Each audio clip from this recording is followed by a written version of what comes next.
गरुड़ पुराण में जीवन मृत्यु, स्वर्ग नरक, पाप पुण्य, मोक्ष पाने के साथ साथ यह भी बताया गया है कि 9 महीने तक बच्चा माँ के गर्भ में क्या क्या सोचता है और माँ के गर्भ में शिशु का किस प्रकार विकास होता है।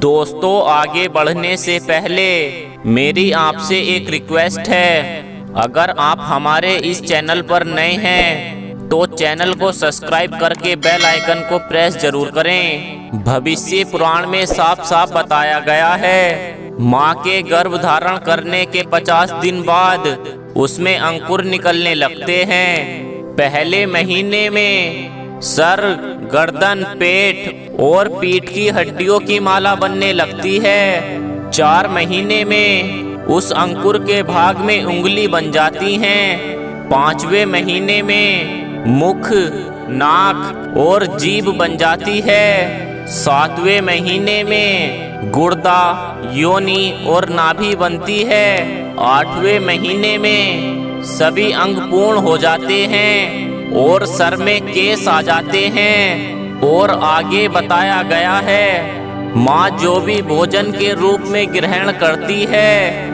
उसका रस नाभि के जरिए शिशु के शरीर तक पहुँचता है। यह बात तो आप सभी जानते होंगे, लेकिन पुराण में बताया गया है, शिशु जब गर्भ में होता है तो वह सभी सुख दुख को भली भांति समझता है। इतना ही नहीं, शिशु को गर्भ में अपना पूर्व जन्म भी याद होता है। उसे याद होता है कि वह पिछले जन्म में क्या था। उसे याद होता है कि उसके साथ पिछले जन्म में क्या क्या हुआ।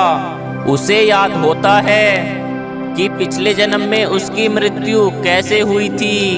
भविष्य पुराण के अनुसार शिशु यह सोचता है कि उसने अनेक योनियों में जन्म लिया, लेकिन उसे बार बार मृत्यु ही प्राप्त हुई। और शिशु यह भी सोचता है कि उसे पुनः गर्भ से बाहर आने के बाद संसार के बंधन से बंधना पड़ेगा और फिर मृत्यु को प्राप्त होना होगा। इसे लेकर भविष्य पुराण आगे कहता है कि जितना कष्ट एक पर्वत के नीचे दब जाने से किसी मानव को होता है, उतना ही कष्ट गर्भ में शिशु को भी होता है।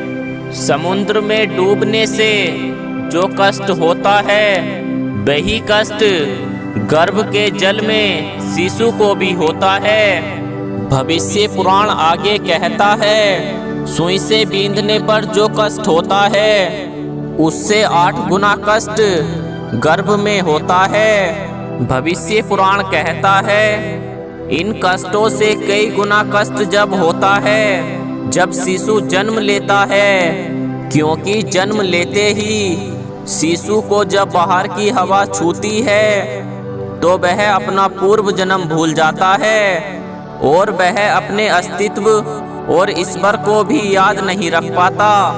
यही वजह है गर्भ से बाहर आते ही शिशु जोर जोर से रोने लगता है।